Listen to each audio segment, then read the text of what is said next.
All right, day 4. So, day 4 in the morning is about pre-writing and idea generation activities. And so I have them look at take Dweck's survey.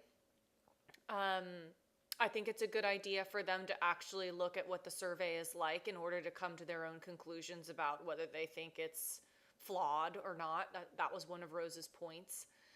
I also have them listen to, and they can also read the transcript of a piece, all of that's on Canvas, a piece on NPR that's kind of explaining similar but slightly different criticisms of Duckworth's ideas.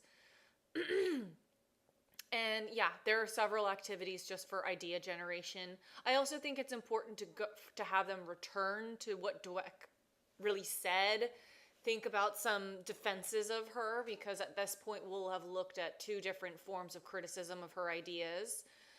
You might point out to them that it's kind of not fair that all we have of her is like an 8-minute TED Talk, and we have these very, Rose's piece is a pretty detailed criticism. So I think it's worthwhile to have them generate ideas about how to defend her position, that this is an important characteristic that we really need to cultivate in students, right? And then you break. Then when you come back, my idea is to have them work in small groups according to what they're arguing. You know, people who are arguing in favor of Rose want to work together. People who are arguing in favor of Duck should work together. And they're planning one paragraph, just to get some ideas going and to be thinking about paragraph structure. It's also a way for you to comment on their choice of evidence, their thesis, not their thesis statements, their topic sentences. And then you'll also go through a handout on counter argument that provides them a lot of different templates that they can use to put together the counter argument and the refutation. And they'll have some time to work on that. And then there's just a general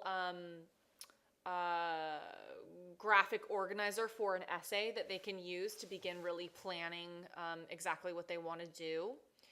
And then if time before lunch, you might go over MLA. That is if you're using, or if you're having them do the final essay on a computer. There's a video of me explaining how to get MLA style in a Google Doc, how to use the different tools to create that format.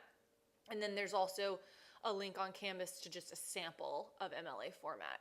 And then after lunch, you might have to do the MLA stuff then, and then they just write.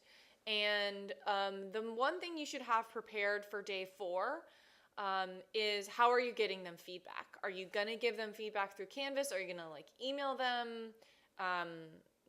What is going to happen in order to give them some feedback on their essay? Okay.